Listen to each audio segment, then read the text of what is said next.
January 1942, Luzon. Early morning heat settles over a cleared patch of ground near the jungle edge. The air smells of oil, damp earth, and burnt cordite from earlier drills. A small group of Imperial Japanese Army officers stands in quiet formation, their uniforms immaculate despite the humidity. Their eyes follow an American infantryman as he steps forward, boots sinking slightly into the soil. In his hands is a rifle they have already judged long, heavy, wood-stocked. Old, they have seen rifles before. They have trained their entire careers around them. Bolt-action discipline. Measured fire, one shot, one breath, one kill. The American does not speak, he plants his feet. The rifle comes up smoothly, almost casually. There is no dramatic flourish, no urgency in his movement. Just familiarity. A hand signal is given. The first shot cracks through the clearing. Then another, and another. The sound does not pause. It rolls, sharp, mechanical, relentless. The officer's expressions shift, not to fear but to calculation. Something here does not fit what they understand. 8 rounds leave the barrel in seconds. The jungle absorbs the echo. And in that sudden quiet, long-held assumptions begin to fracture, leading directly into how two armies arrived at this moment so unprepared for one another. By the time those officers stood watching in early 1942, the paths that brought both armies to that clearing had been forming for decades. The world had already tilted into war. Europe was burning. China had been fighting Japan since 1937. By the autumn of 1941, the Pacific was no longer a distant theatre, it was inevitable. The Japanese Empire, driven by resource shortages and strategic isolation, had committed itself to expansion. Oil, rubber, iron, these were not abstract needs, they were survival. And survival, in the Imperial Japanese Army's doctrine, rested on the infantryman. Japanese military thinking in the interwar period was shaped by experience in Manchuria and China.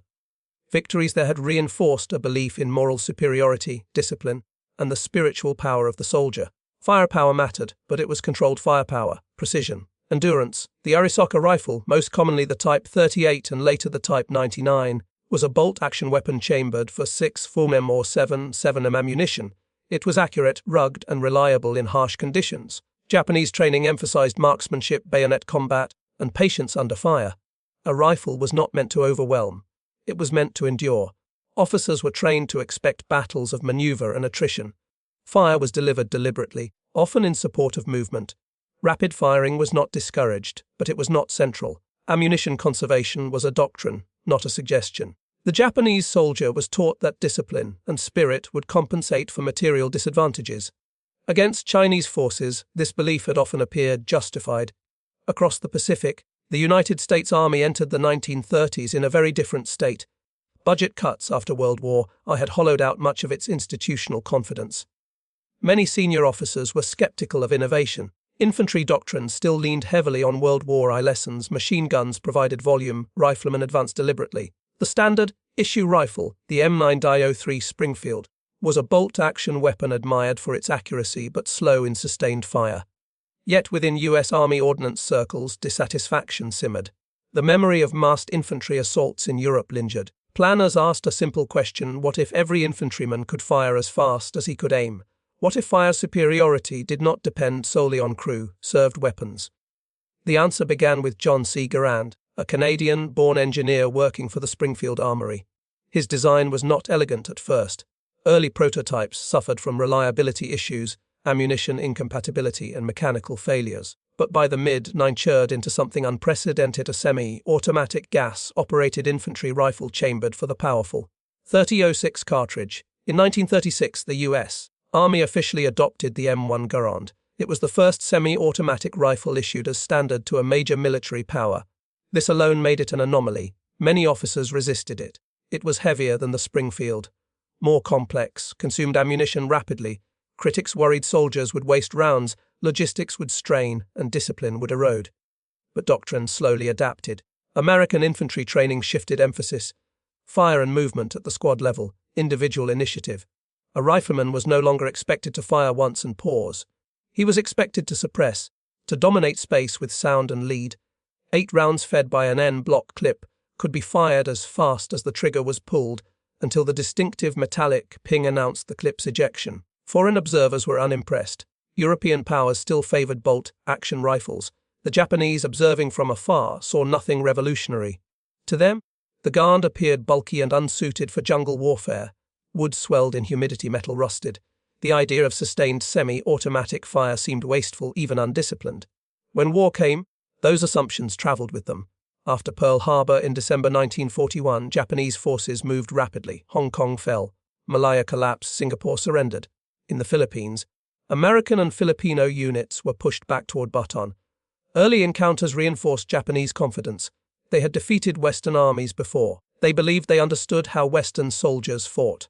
But the Pacific War was not fought on parade grounds or open plains. It unfolded in jungles, ridgelines, and narrow jungle trails where contact was sudden and distances collapsed. In these environments, the rifle was not just a tool of marksmanship, it was a weapon of immediate survival. As American units regrouped and adapted, the M1 Garand began to assert its presence. Patrols clashed at close range. Ambushes erupted without warning. The ability to fire multiple aimed shots without breaking sight picture changed the rhythm of combat. Japanese soldiers, advancing with bolt-action rifles, often faced a volume of fire they did not expect from individual men. Reports filtered upward. Officers noted unusual American firing patterns. They described short bursts where there should have been pauses. They attributed it to machine guns until they saw otherwise. By early 1942, in places like Luzon and later Guadalcanal, curiosity replaced dismissal. Japanese officers observed captured weapons. They watched demonstrations. Some smiled at the weight, others at the complexity. The rifle looked old-fashioned, wood and steel. No different, they thought, from the past. That belief held, right up until doctrine met reality, and observation turned into confrontation, narrowing all perspectives toward a single, unavoidable truth. The American infantryman was not exceptional by reputation. He was not a marksman selected for demonstration, nor an instructor drawn from a training depot. He was ordinary by design. That was the point. The M1 Garand was issued not to specialists, but to everyone. Farmers from Iowa, factory workers from Ohio, men whose hands learned the rifle not as a symbol, but as a routine. In combat, that familiarity translated into confidence. The rifle did not demand a pause between shots. It did not force the shooter to lift his head, break his stance, or reset his breathing. Under pressure, the man stayed present. Trigger, real trigger again. In those seconds, fear had less space to enter. At the squad level, this altered the mathematics of contact. Japanese infantry tactics emphasized coordinated movement, infiltration, and closing distance for decisive action. Against bolt-action fire, timing mattered. Advances were calculated around the expected rhythm of enemy shots. But the Garand disrupted that rhythm. One American rifleman could pin down multiple advancing soldiers. 2 or 3 could dominate a narrow approach. Fire superiority no longer depended on a machine gun being perfectly placed. It existed organically wherever American infantry stood their ground. Mechanically, the rifle embodied a quiet revolution.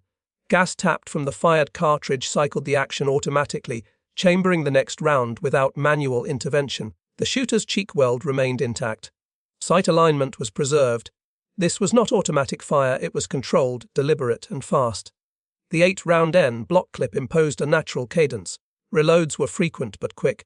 The rifle encouraged aggression without chaos.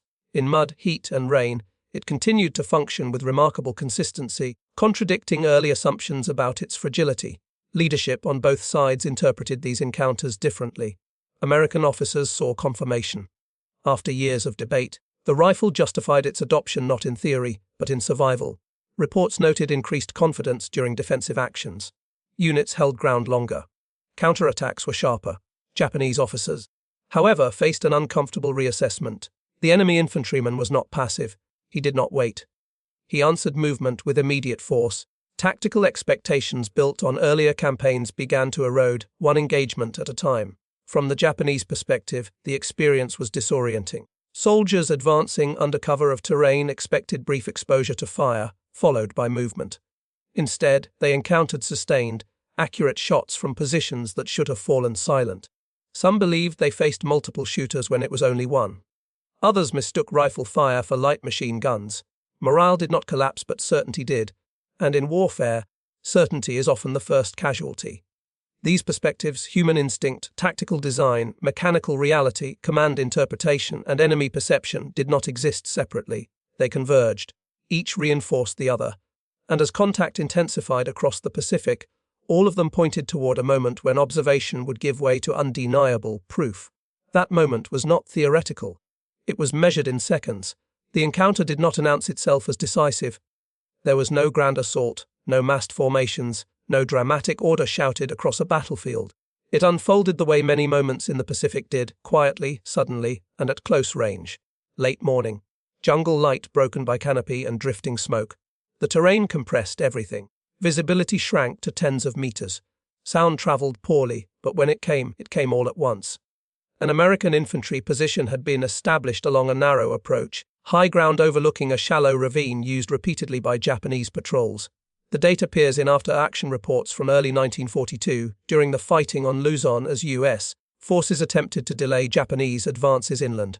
Small units, fragmented lines, constant probing. Japanese officers were present nearby, observing forward movement and assessing American responses. This was not unusual. Officers often advanced close to the line, especially early in the war, confident in control and tempo. They expected resistance, but predictable resistance. Movement was detected first. A shift of foliage, a glint of steel. The advance element began to emerge from the ravine, moving in practiced intervals. The spacing was correct. The discipline was intact. This was how engagements were supposed to begin. The American rifleman waited.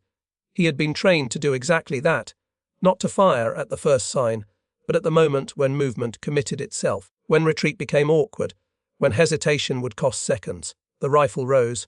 The front sight settled. There was no shouted command. The first shot struck home. The sound echoed sharply, then immediately fractured, because it did not stop. A second round followed before the first echo had faded. Then a third. The rifle bucked rhythmically, not violently. The shooter's stance barely shifted. The action cycled cleanly. Brass did not scatter. The empty cases were contained within the mechanism, unseen. Japanese soldiers dropped instinctively. Some attempted to return fire. Others froze, searching for the source. The expected pause, the moment to move, never came. The fourth round landed, then the fifth. Observers struggled to count. This was not a machine gun. There was no sustained roar, no belt-fed cadence. These were distinct shots, separate, accurate, too close together. By the sixth shot, the advance had collapsed into confusion. The terrain that had offered cover now trapped movement. Men pressed into the earth, unsure when silence would return. It did not. The seventh and eighth rounds came in quick succession. Less than 4 seconds had passed since the first trigger pull. The end block clip ejected with its sharp, metallic sound, brief, unmistakable. The rifleman dropped to reload, muscle memory guiding his hands. But the moment had already passed. From the Japanese vantage point, the effect was immediate and sobering. The volume of fire had not come from a squad. It had not come from a machine gun nest. It had come from one man, one position. Officers understood what they had witnessed. This was not an anomaly. The firing was controlled. The hits were deliberate. This was doctrine made visible. The engagement did not last long. American forces did not pursue aggressively. Ammunition was conserved. Orders were followed. The purpose was delay, not annihilation. But the psychological impact lingered long after the smoke thinned. Reports noted the same observation repeated across different sectors. American rifle fire appeared, continuous. Timing estimates were revised. Tactical assumptions rewritten. What had been dismissed as an inefficient novelty was now measured in casualties and lost momentum. The Garand had not simply increased rate of fire. It had collapsed reaction time. It denied the enemy the pauses they relied on to survive. And once that truth became clear, it could not be unseen, setting into motion consequences that extended far beyond that ravine and into the broader conduct of the Pacific War. The effects of that realization did not arrive all at once. They spread slowly, unevenly, carried in after-action reports, whispered assessments, and altered behavior along the line. In the weeks that followed the fighting on Luzon, Japanese unit reports began to note an unexpected pattern. Engagements at close range were ending faster than anticipated. Patrols encountering American positions reported heavier resistance than numbers alone should have produced. Some officers initially attributed this to concealed automatic weapons. Others suspected coordinated crossfire. But weapon recoveries and prisoner interrogations complicated those explanations. The Americans were often using standard rifles, nothing more. As U.S. forces withdrew toward Bataan, they fought a delaying campaign under constant pressure. Supplies dwindled. Artillery support was limited. Air cover was sporadic. Yet even under these conditions, American infantry units repeatedly slowed Japanese advances. Japanese casualty figures, though not catastrophic, were consistently higher than projected for such encounters. Momentum. so crucial to Japanese operational doctrine, was blunted in places where it should not have been. The M1 Garand was not solely responsible for this. Terrain, defensive preparation, and leadership mattered. But the rifle amplified every advantage. A single foxhole could command a narrow approach. A small group could simulate the firepower of a much larger force. Japanese planners had anticipated resistance, but not this density of accurate fire at the individual level. As the war expanded southward, similar observations emerged. On Guadalcanal later in 1942, Japanese units repeatedly misjudged American positions during night attacks. Advancing forces expected brief flashes of fire followed by movement. Instead, they encountered sustained rifle fire that held steady through entire assaults. Survivors reported difficulty identifying firing points. The sound signature of the Garand, sharp, rapid, controlled, confused expectations. Japanese tactical adjustments followed but slowly. Training doctrine could not be rewritten mid-campaign. Ammunition constraints and manufacturing realities prevented rapid adoption of semi-automatic rifles on a wide scale. The Imperial Japanese Army continued to rely on bolt-action weapons, supplemented by light machine guns. Firepower remained centralized rather than distributed. American confidence, meanwhile, grew quietly. Infantry after-action reports praised the rifle's reliability and combat effectiveness. Soldiers trusted it. They stayed exposed longer. They returned fire faster. This confidence translated into more aggressive small unit actions. Counterattacks became sharper. Defensive stands more resolute. The rifle did not replace courage, but it rewarded it. Official assessments reinforced this perception. General George S. Patton would later famously describe the M1 Garand as the greatest battle implement ever devised. A statement rooted not in romanticism, but in observation. The rifle had altered infantry combat in ways that were difficult to quantify on paper, but impossible to ignore in practice. Japanese officers, for their part, adapted psychologically even when material adaptation was impossible. Assault tactics increasingly emphasized surprise, night movement, and infiltration to negate American fire superiority. Banzai charges, often misunderstood later as irrational, were in part a response to the difficulty of advancing under sustained semi-automatic fire. When fire could not be suppressed, shock became the alternative. Casualty reports from 1942 and 1943 reflected this shift. Japanese losses in frontal assaults increased. American riflemen accounted for a larger share of enemy casualties than in earlier conflicts. The battlefield role of the individual soldier had changed. The laughter that once accompanied early observations of the Garand faded. In its place came respect, reluctant, unspoken, but real. The rifle was no longer seen as old or inefficient. It was recognized as something more dangerous, a tool that multiplied human capability without demanding heroics. And as the Pacific War ground on, this understanding settled into something deeper, a recognition that warfare itself had crossed a threshold, one defined not by louder weapons, but by the relentless compression of time between decision and consequence. That realization would outlast the battles themselves. By the end of the war, the jungle clearings and ravines where these moments unfolded had long since reclaimed their silence. Rifles lay rusted. Helmets sank into the earth.